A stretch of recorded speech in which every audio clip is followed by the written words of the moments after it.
Value scales and color wheels are excellent practice. They're a really good way to learn how to mix your paint and learn how to know what to expect. But I think the thing that people want to know most when it comes to color mixing is how to mix a specific color.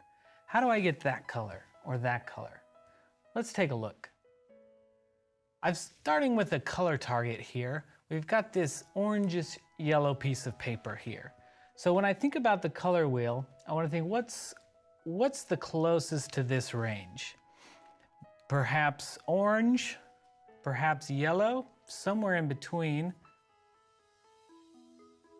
We could probably go with either, but to my eye, I see a bit more yellow in there than orange. So that's where we'll start.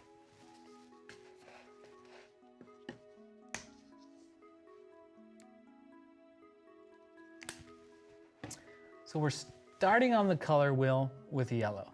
Now we want to think about where we go from here. What's the difference between this yellow and this color here? Which one is more saturated? Which one is a lighter value or a darker value? Is it a cooler temperature or a warmer temperature?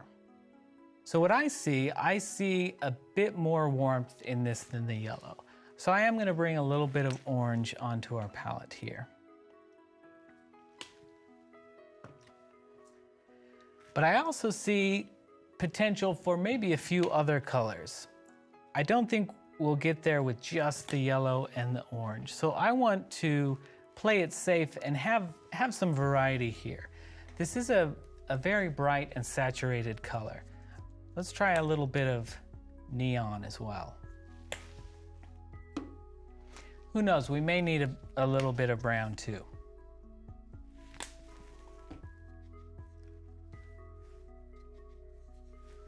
Now let's see how close we can get. We'll mix on here on the canvas. So we'll start with the yellow. Okay, we're in this similar family. All right, we definitely want to warm this up a little bit. Okay, we're getting a little bit closer, although now this is looking a little more gold to me. This is still a bit more orange. I want to grab some of this cadmium red here.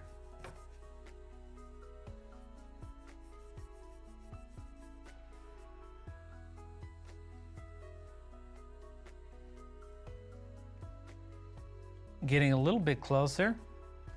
It doesn't quite have that same kick though. I think this neon yellow might help us out.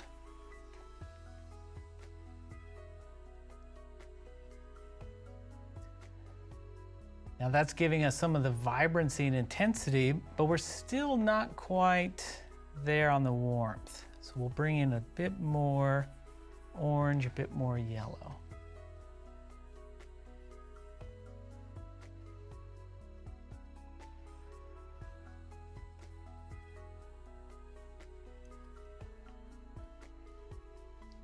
We're getting a little bit closer. And as you do this, you want to keep asking yourself, what's the difference? Lighter, darker, warmer, cooler, less saturated, more saturated? And it takes a bit of trial and error. If you've been painting a long time, this may be something you can just do right off the bat. But for most people, it takes a bit of practice, especially if you're not used to your paints. And while it may not be possible to get exactly the right color with the paints you have, we can definitely get close. I think we're starting to get there. We're getting into a range where I think this might pass in a painting. We're also going to see a little bit of difference because of the surface texture of this versus the surface texture of this. The wetness of the paint is going to slightly alter it.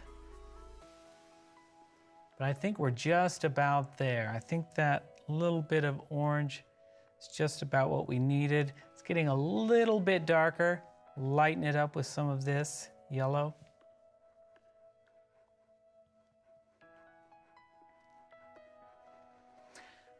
Pretty close. Not 100%, but I'll take it. And you can do this with any color. You start where you want to be the closest on your color wheel. That will get you in the ballpark. And then you can start thinking about a little bit warmer, a little bit cooler, a little bit more saturated, less saturated, etc. And now that you know how to control all those factors, you'll be able to mix any color you want. So now it's time to experiment with your paints. Practice the exercises, but also just play. See what surprises you can find. In the next lesson, we'll talk about how to use these colors to create the specific effects you have in mind for your painting.